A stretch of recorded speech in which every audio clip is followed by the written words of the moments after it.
Shalom à tous. Alors dans la vidéo de la semaine dernière, nous avions vu que dans Acte 15, les apôtres avaient continué de demander aux païens d'étudier la Torah, comme Yahweh, au travers de Moshe, leur avait toujours demandé. C'est-à-dire que nous avions vu qu'il y avait une cohérence et une continuité entre la Torah et les actes des apôtres. Et puis je vous avais également dit que le judaïsme traitait les païens différemment de la Torah. J'avais évoqué le noarisme et nous allons donc l'étudier aujourd'hui. Dernièrement, j'ai reçu un commentaire qui disait que nous, les Israélites nazaréens, nous étions du christianisme complètement noarisé. Vous êtes du christianisme complètement noarisé. Sans même le réaliser, ça fait de la peine. Sérieusement. Alors cette personne ne sait pas vraiment de quoi elle parle, mais ce n'est pas grave parce que cela me donne une occasion pour parler du noarisme et d'expliquer pourquoi la doctrine nazaréenne est à l'opposé de ce mouvement. Définissons rapidement en quoi consiste le noarisme. Le noaïsme ou le noarisme est un courant religieux du judaïsme, basé sur les 7 lois de Noé. Ces lois sont observées par les non-juifs considérés comme les justes des nations par Maïmonide. Donc voilà, le noarisme, c'est destiné aux non-juifs, et évidemment aux chrétiens, dans le but qu'ils n'observent que 7 lois. Alors nous, au contraire, les Israélites nazaréens, nous enseignons que la volonté de Yahweh, c'est que tous les hommes observent l'ensemble des commandements de la Torah à chaque Shabbat, comme nous l'avaient demandé les apôtres de Yeshua. Alors il existe plusieurs chaînes YouTube qui font la promotion du noarisme. En francophonie, j'ai trouvé le Centre Noaride Mondial. Et puis, j'ai également trouvé la chaîne YouTube Devenir Noaride. D'ailleurs, sur cette chaîne YouTube, nous apprenons quelles sont ces fameuses 7 lois noarides. Donc, vous avez l'obligation d'instaurer des tribunaux, l'interdiction du blasphème du nom divin, l'interdiction de l'idolâtrie, l'interdiction du meurtre, l'interdiction des unions immorales, l'interdiction du vol, l'interdiction de consommer une partie arrachée d'un animal vivant. Alors, rappelez-vous, nous avions déjà parlé, dans une précédente vidéo, des fameux 613 commandements. Et nous avions vu que chez les judaïsants, ils aiment bien faire des listes de commandements. On avait appelé ça la mentalité de checklist, qui est semblable à l'idée d'être sauvé par les œuvres. Mais nous avions vu que ce chiffre des 613 est un mythe rabbinique auquel nous ne souscrivons pas. Donc avec ces fameuses 7 lois noarides, nous retrouvons cette même mentalité de checklist. Que ce soit le chiffre des 613 commandements ou que ce soit les 7 lois noarides, nous ne trouvons jamais dans les Écritures de pareilles listes de contrôle. Yeshua n'a pas du tout cette mentalité rabbinique. Le noarisme trouve encore une fois sa source non dans la Torah, mais dans le Talmud traité Sanhédrin. Lisons un peu le contexte de ce traité du Talmud pour comprendre la pensée rabbinique concernant les non-juifs. Et Rabbi Yohanan dit « Un non-juif qui s'engage dans l'étude de la Torah est passible de la peine de mort. » Comme il est dit, Moïse nous a prescrit une loi, un héritage de la communauté de Jacob, indiquant qu'il s'agit d'un héritage pour nous, et non pour eux. Donc nous voyons dans cette loi orale que les non-juifs n'ont pas le droit d'étudier la Torah. Et s'ils ont le malheur d'essayer, c'est passible de la peine de mort. Cependant, nous voyons dans la Torah que les commandements étaient aussi pour les étrangers. La même Torah existera pour l'indigène comme pour l'étranger en séjour au milieu de vous. Yahweh n'a jamais dit que la Torah était interdite aux non-juifs, ou aux non-israélites. Au contraire, les étrangers ne doivent pas se contenter de cette loi arbitraire, mais ils doivent embrasser tous les commandements de façon progressive. Bon, continuons à lire le Talmud. Puisque les halachot des descendants de Noé ont été mentionnés, une discussion complète des mitzvot noarides est présentée.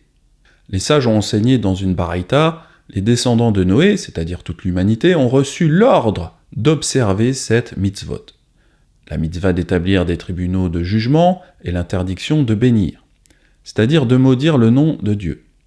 et l'interdiction d'adorer des idoles, et l'interdiction des relations sexuelles interdites, et l'interdiction de verser le sang, et l'interdiction du vol, et l'interdiction de manger un membre d'un animal vivant. Dans le passage que nous venons de lire, le Talmud commande aux non-juifs d'observer 7 lois noahides. Mais vous ne trouverez jamais rien dans la Torah qui parle de ces 7 lois. Le noarisme provient donc non de la Torah, mais d'ordonnances humaines. Nous voyons aussi qu'un non-juif qui étudiait la Torah était considéré comme un voleur, car il la volait au peuple juif, d'après le Talmud. La Guémara rétorque, si tel est le cas, que le Tana compte cette interdiction parmi les 7 mitzvot noarides. La Guémara explique, si le verset fait référence à la Torah comme héritage, cette interdiction est incluse dans l'interdiction du vol. Car un non-juif qui étudie la Torah la vole au peuple juif. Par contre, la Torah de Moshe dira aux non-juifs d'apprendre à observer et mettre en pratique toute la Torah.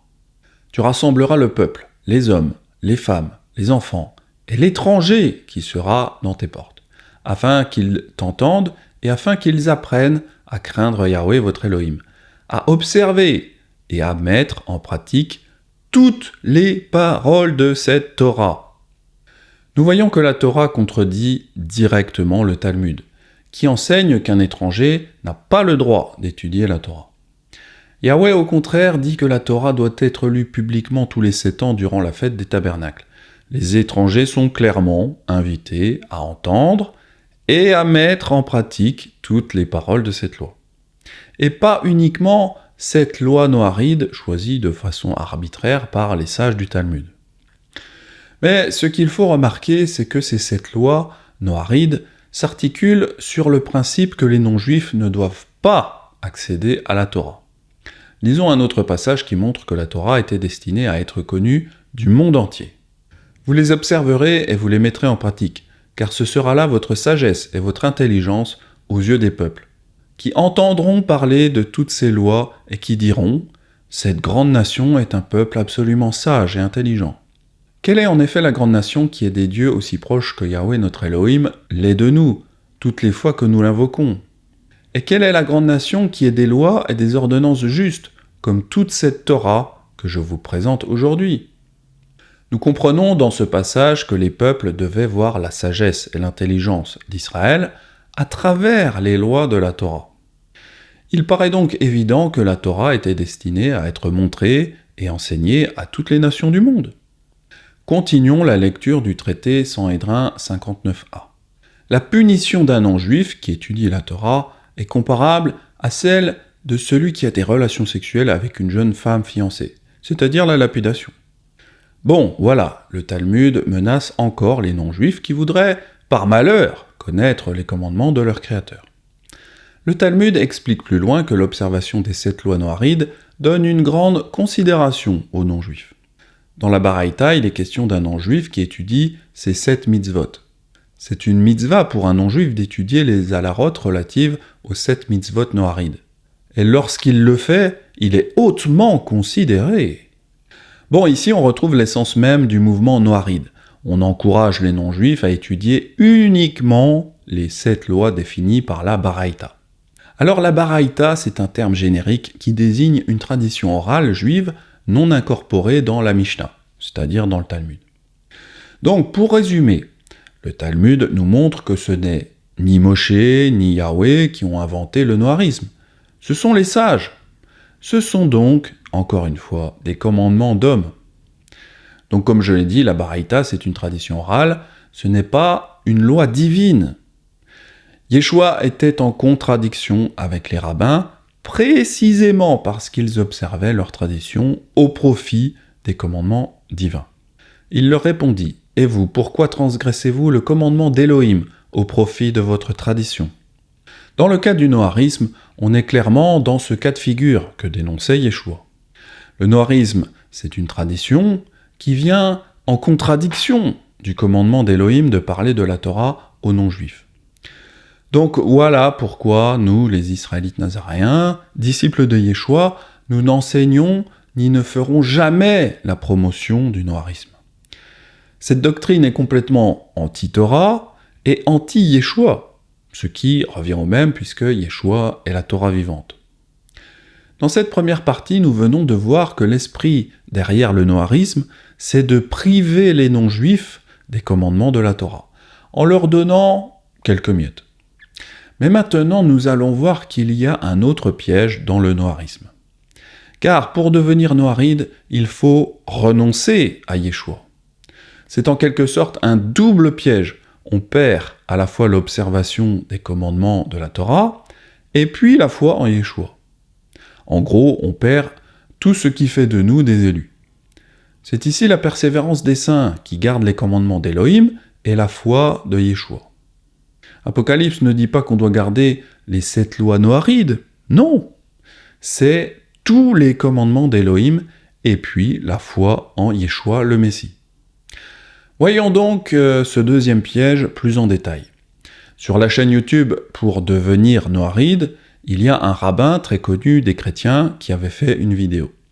C'est le rabbin Dinovitch. Il faisait la promotion du noarisme. Dinovitch va reconnaître qu'il a un grand public non-juif. Il parle de plusieurs milliers de personnes. Est relativement et peut-être de plus en plus connu aussi dans le monde non-juif, de par notre site, de par notre enseignement. Il est vrai qu'il est absolument impossible de comptabiliser le nombre de non-juifs qui suivent nos cours, mais je pense qu'à l'heure d'aujourd'hui, on peut parler sans doute de quelques milliers, et le chiffre va en s'agrandissant. Parmi eux, de nombreuses personnes qui s'affichent clairement comme étant de religion chrétienne, protestante, ou évangéliques, ou catholiques même, de plus en plus, de très nombreux catholiques rejoignent notre site. Alors c'est tout à fait vrai que beaucoup de chrétiens écoutent les enseignements de ce rabbin noaride. Certains chrétiens pentecôtistes en font même la promotion sur leur site internet. Au lieu de faire la promotion des enseignements rabbiniques, nous devrions au contraire dénoncer ces loups qui entrent dans la bergerie. Yeshua nous avait déjà avertis de nous méfier de ces enseignements. Alors ils comprirent que ce n'était pas du levain du pain qu'il avait dit de se garder, mais de l'enseignement des pharisiens et des sadducéens. Alors j'ai déjà beaucoup averti sur cela, mais peu de gens se gardent de ces enseignements rabbiniques, et ils désobéissent à Yeshua. Pire encore, beaucoup de croyants en font la promotion et partagent ces enseignements, alors que Yeshua dit qu'il faut s'en garder. Alors évidemment, si je vous montre la vidéo d'un rabbin noaride, c'est évidemment pour exposer sa tromperie, pas pour le promouvoir, ça va sans dire. En vérité, qu'est-ce qu'est la religion Bnei Noar? C'est fondamentalement, dans son essence, exactement dans les moindres détails, à part toutes les exceptions que je vais apporter, mais dans son essence, les Bnei Noar incarnent exactement, précisément, dans les moindres détails, la religion que ceux qui se prétendent de vrais chrétiens croient avoir inventée. Les chrétiens, encore une fois, ceux qui se prétendent de vrais chrétiens, dans le sens de coller le plus possible à la source du christianisme, ces vrais chrétiens n'ont rien inventé. Des millénaires déjà avant l'avènement du christianisme, le peuple juif était en possession d'une religion adressée à l'humanité tout entière, donc le christianisme ne fait que reprendre, on pourrait dire à son compte, en oubliant totalement, ou tout simplement par ignorance, qu'ils n'ont rien inventé. Ce qu'ils disent est exactement ce que la Torah d'Israël a toujours dit. Dans ce deuxième passage, il parle de la religion des Bnei Noar. Alors lui parlera surtout avec ce terme, cela veut dire les fils de Noé. Mais noarisme et Bnei Noar, c'est la même chose. Il dit en gros que Yeshua n'a rien inventé, et que le christianisme, dans sa forme initiale, n'est que la religion du noarisme. Il dit que cette religion existait avant que le Messie ne soit venu. Il dit que le noarisme vient de la Torah des millénaires avant Yeshua. Or, nous avons montré dans la première partie de cette vidéo que le noarisme n'existe absolument pas dans la Torah de Moshe.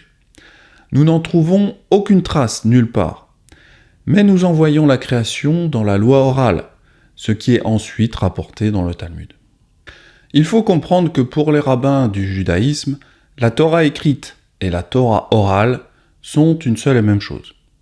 C'est pour cela que ce rabbin affirme que le noarisme est tiré de la Torah. Mais en réalité, ni Noé ni Moshe n'ont jamais rien dit à propos de cette religion. De plus, nous avons appris que la Torah invite les étrangers à pratiquer toute la Torah, et pas uniquement cette loi. Beaucoup de croyants pensent que les 4 commandements donnés dans Acte 15 par l'apôtre Yaakov étaient une forme de noarisme du 1er siècle. C'est pourquoi je juge qu'on ne crée pas de difficultés à ceux des païens qui se convertissent à Elohim. Mais qu'on leur écrive de s'abstenir des souillures des idoles, de la débauche, des animaux étouffés et du sang.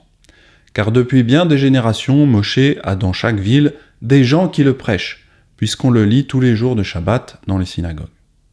En lisant ce passage, beaucoup se disent qu'on doit uniquement suivre 4 lois divines pour se convertir à Elohim, si nous sommes des non-juifs.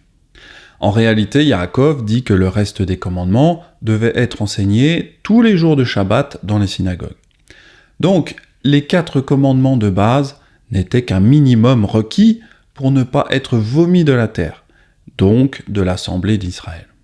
En effet, lorsque nous faisons des recherches sur les commandements que Yaakov avait jugé bon de donner aux non-juifs, nous voyons dans la Torah que c'étaient des commandements à respecter pour ne pas être vomis de la terre. Le chapitre 18 de Lévitique parle justement de ces commandements concernant la débauche. Vous observerez donc mes lois et mes ordonnances, et vous ne commettrez aucune de ces abominations, ni l'indigène, ni l'étranger qui séjourne au milieu de vous. Les non-juifs devaient donc obéir à ces lois relatives aux mœurs, sous peine d'être retranchés du milieu de l'assemblée d'Israël. Car tous ceux qui commettront l'une de ces abominations seront retranchés du milieu de leur peuple. Vous observerez mes commandements et vous ne pratiquerez aucun des usages abominables qui se pratiquaient avant vous. Vous ne vous en souillerez pas, je suis Yahweh votre Elohim. Quand Yaakov parlait de ne pas manger du sang, nous voyons aussi des correspondances dans la Torah. C'est pourquoi j'ai dit aux enfants d'Israël, personne d'entre vous ne mangera du sang, et l'étranger qui séjourne au milieu de vous ne mangera pas du sang. Alors moi qui ai grandi dans une famille chrétienne, nous n'obéissions évidemment pas à la Torah, et encore moins aux lois que Yaakov avait expressément demandées.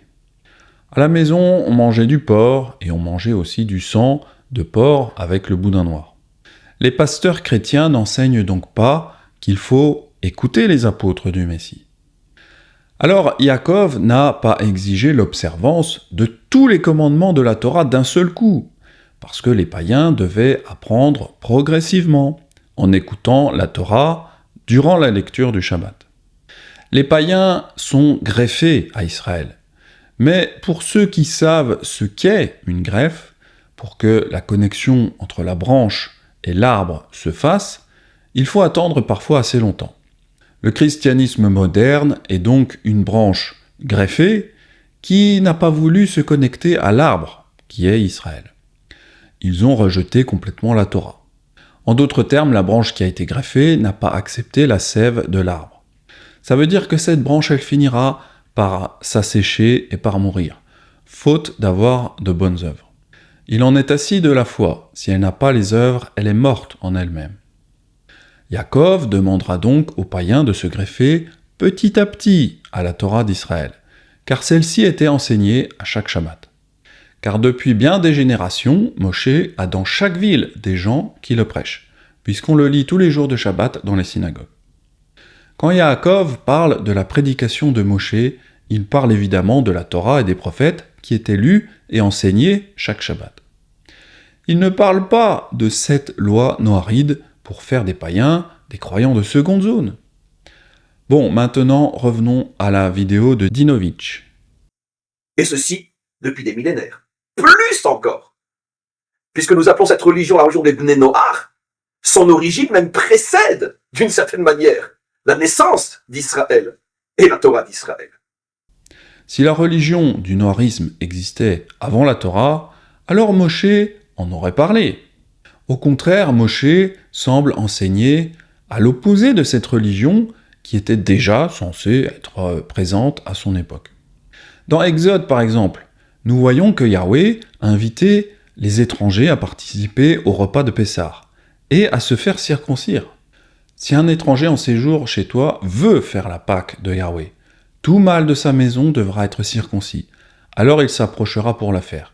Et il sera comme l'indigène, mais aucun incirconcis n'en mangera. La même loi existera pour l'indigène comme pour l'étranger en séjour au milieu de vous. La Torah n'a jamais invité les étrangers à pratiquer uniquement cette loi noiride, car la Torah les invite même à se faire circoncire et à pratiquer la Pâque. Quand on regarde les lois du noirisme, cela n'invite pas du tout à faire cela. Ça veut dire que la Torah contredit directement le Talmud, qui enseigne qu'un étranger n'a pas le droit d'étudier la Torah.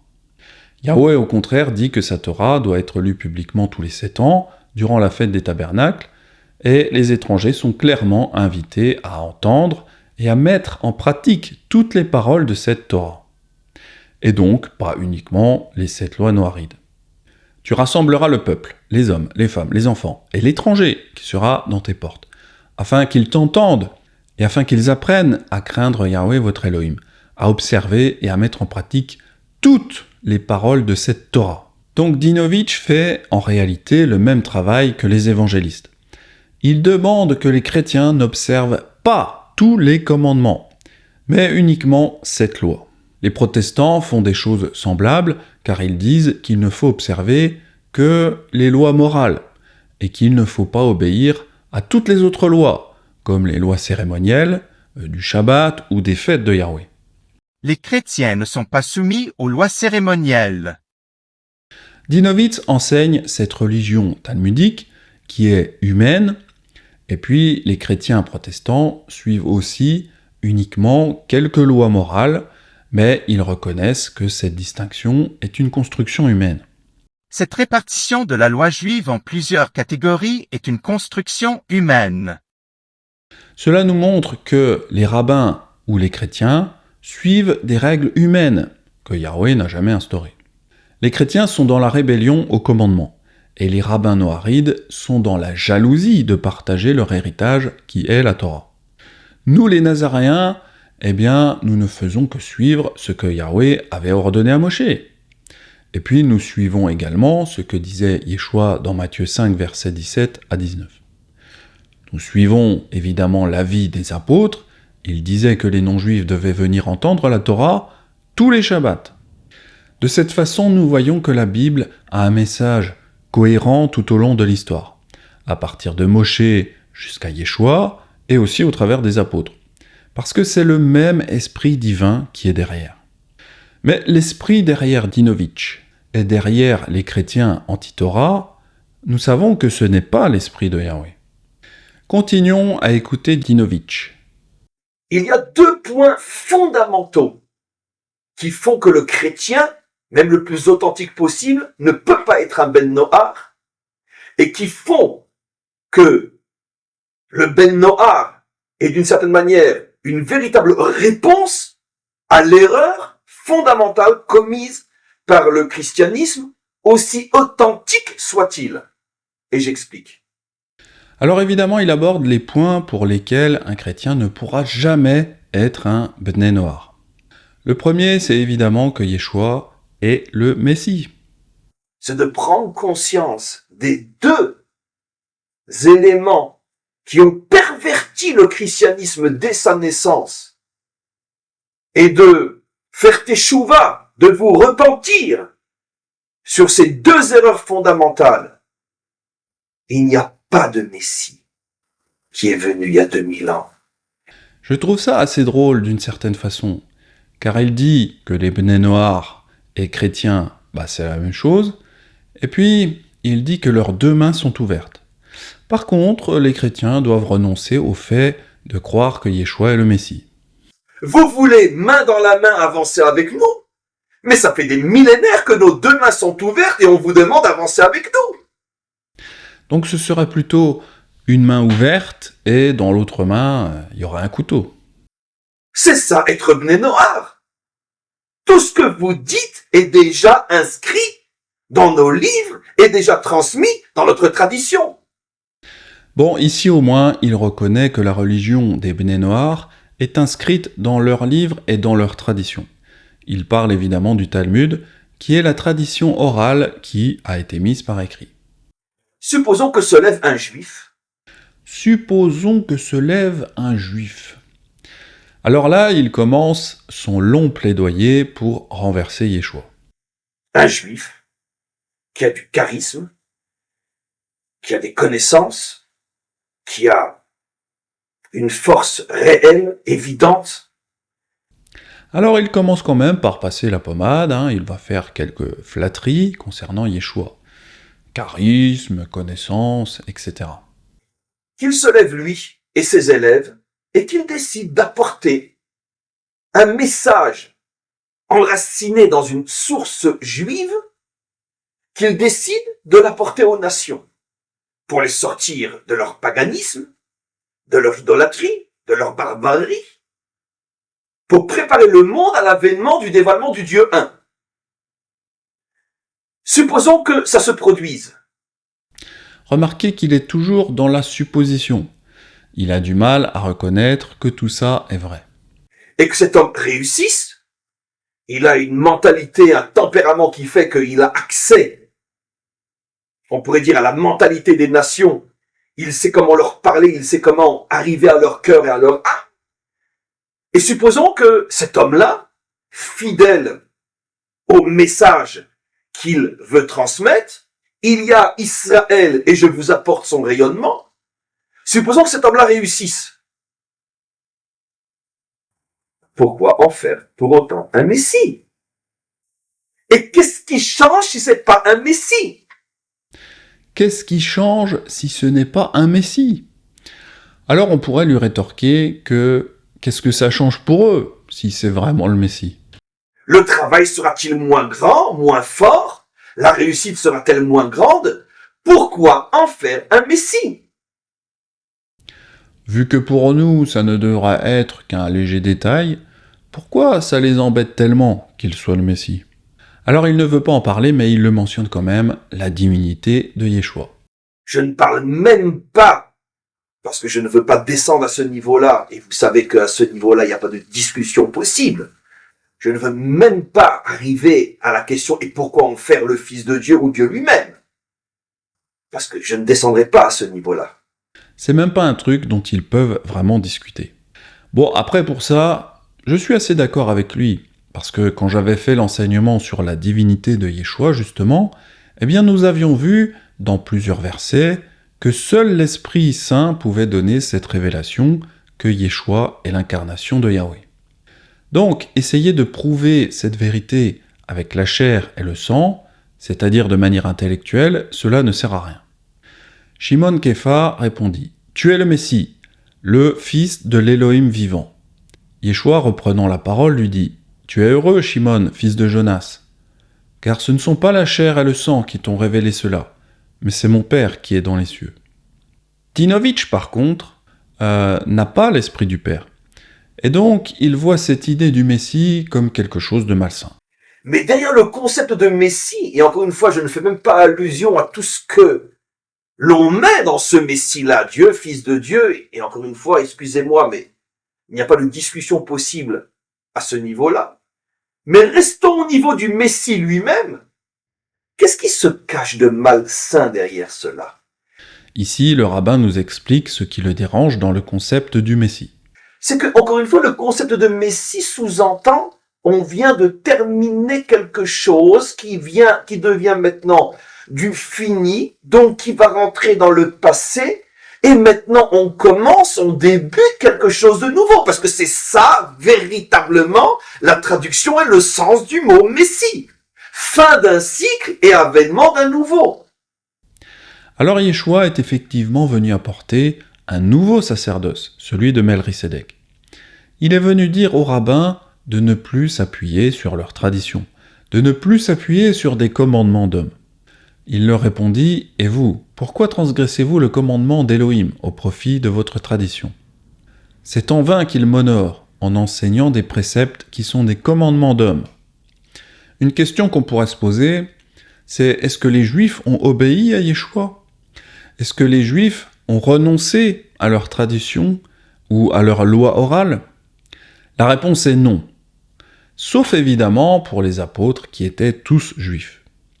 Mais les autres juifs rebelles, eh bien, ils ont non seulement continué à observer leur loi orale, mais pire encore, ils l'ont mise par écrit quelques années après. Et c'est ce qu'on appelle le Talmud, ou la Mishnah. Donc, effectivement, ce nouvel ordre de Melchisédek terrifie les rabbins juifs. Parce que pour eux, c'est un retour en arrière vers la Torah écrite, la Torah de Moshe. Ce ne sera plus leur Torah talmudique. Ils sont terrifiés parce qu'ils perdent toute l'autorité de leur Torah orale. Ils devront se soumettre à nouveau à Moshe uniquement. D'ailleurs, nous avons vu en début de cette vidéo que le noarisme ne tire pas sa source de la Torah écrite. Moshe n'a jamais enseigné cette prétendue religion du noarisme, mais sa source est la tradition des hommes. Donc je comprends que Dinovitch déteste le concept du Messie, parce que pour lui cela signifie quelqu'un qui vient changer l'ancien en nouveau. Et c'est ce qui s'est passé, ils ont perdu toute leur autorité, leur sacerdoce rabbinique n'a plus de pouvoir. Parce que au lieu de dire merci d'avoir trouvé des juifs qui prennent la peine de vous apporter le message de la Torah, vous voulez aussi vous approprier et la Torah et l'identité d'Israël. Vous voulez être le nouvel Israël. Alors ici, il nous dit que nous devrions dire merci à ces juifs qui nous apportent le message de la Torah. Il parle évidemment des enseignements du Talmud, qu'ils appellent la Torah orale. Mais nous n'avons pas à dire merci pour cela, parce que c'est à Yahweh qu'on doit dire merci. C'est lui qui a fait ce travail pour que la Torah soit prêchée tous les Shabbats dans les synagogues. Plus loin, le rabbin va dire que la Torah va devenir l'ancien, et ce que vous recevez va devenir le nouveau. La Torah va devenir l'ancien, et ce que vous recevez va devenir le nouveau. Il dit grossièrement que Yeshua est venu abolir la Torah. Finalement, il a le même message que ce que disent les protestants.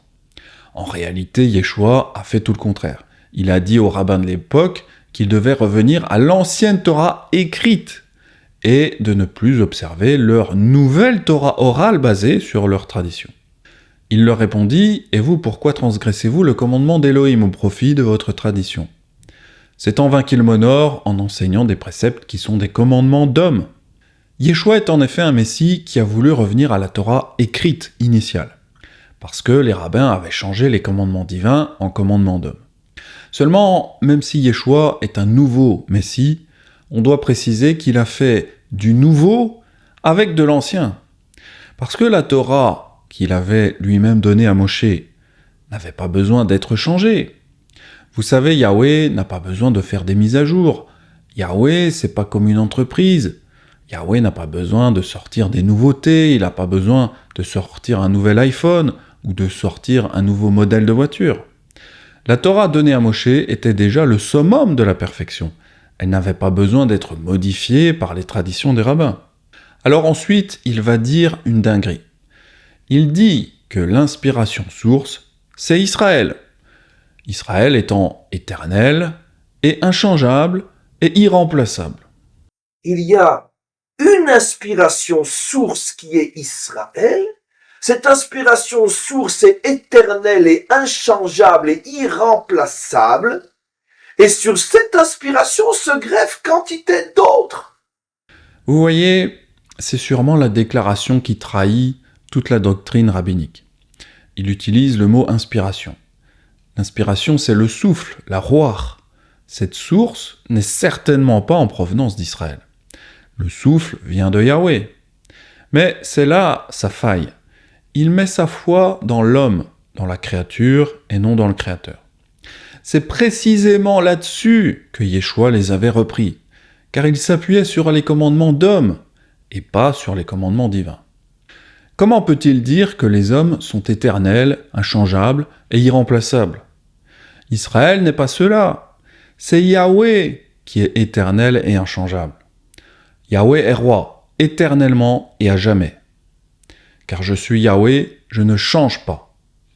Les attributs de l'éternité et de l'immuabilité, ce rabbin les attribue à Israël, alors que ce sont les attributs de Yahweh.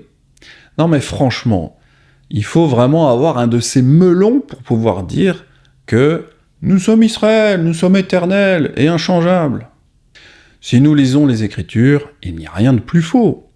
Israël n'a pas arrêté de changer tout au long de l'histoire, tantôt obéissant, tantôt désobéissant, étant emmenés en exil à cause de leur rébellion. Ce rabbin se prend vraiment pour Elohim. Bon, après le problème, c'est qu'il y a beaucoup de chrétiens qui sont dans l'idolâtrie du peuple juif. Limite, quand un chrétien rencontre un juif, il se met quasiment à genoux pour l'adorer. J'ai vu cette attitude de très nombreuses fois. Donc, je comprends d'une certaine façon que quand des milliers de chrétiens t'envoient des louanges, alors tu peux commencer peut-être à y croire et à devenir mégalomane. Je reconnais là-dessus que le tort est partagé entre les chrétiens idolâtres d'Israël et certains juifs qui aiment cette adoration. Mais on ne doit pas adorer Israël, on doit adorer Yahweh. Non la créature, mais le Créateur. Et il n'y a pas de nouveau qui a fait de vous mieux que l'ancien. Alors effectivement, il évoque la mentalité chrétienne qui dit le Nouveau Testament ou la Nouvelle Alliance. Sur ce point, il a raison, les chrétiens pensent souvent que Yeshua est venu changer la vieille Torah écrite en nouvelle.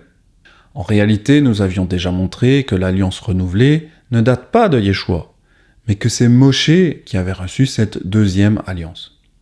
Ça veut dire que la Torah contient à la fois l'ancienne alliance, mais également l'alliance renouvelée de Deutéronome 29. J'en avais fait toute une vidéo pour démontrer cela, donc n'hésitez pas à aller voir cet enseignement très important. Donc, pour conclure, ce rabbin dit que leurs deux mains sont ouvertes pour accueillir les chrétiens. Mais les conditions, c'est qu'ils renoncent au Messie Yeshua. Nous, les disciples de Yeshua, nous avons aussi les deux mains ouvertes vers Juda. Mais ils doivent revenir à la Torah de Moshe et abandonner les commandements d'hommes et leurs traditions talmudiques. Ils doivent aussi reconnaître celui qu'ils ont percé. Alors je répandrai sur la maison de David et sur les habitants de Jérusalem un esprit de grâce et de supplication, et ils tourneront les regards vers moi, celui qu'ils ont percé. Ils pleureront sur lui comme on pleure sur un fils unique. Ils pleureront amèrement sur lui comme on pleure sur un premier-né. Il est bon d'échanger avec notre frère Judas sur nos différends, qui font que tout rassemblement est encore impossible.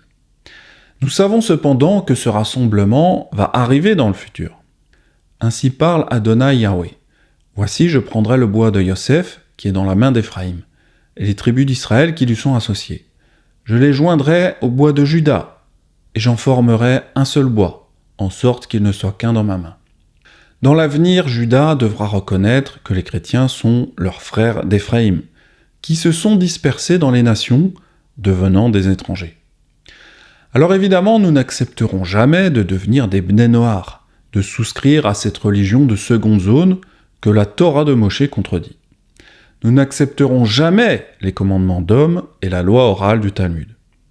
Nous sommes leurs frères et nous voulons être greffés, mais pas à leurs conditions, mais plutôt aux conditions du Messie Yeshua et de ses apôtres juifs. Nous voulons être greffés, oui, mais pas sur le Talmud. Nous voulons être greffés sur la Torah de Yahweh. Les Écritures sont très claires, les étrangers ont droit à un héritage parmi les enfants d'Israël. Vous le diviserez en héritage par le sort pour vous et pour les étrangers qui séjourneront au milieu de vous, qui engendreront des enfants au milieu de vous. Vous les regarderez comme indigènes parmi les enfants d'Israël. Ils partageront au sort l'héritage avec vous parmi les tribus d'Israël.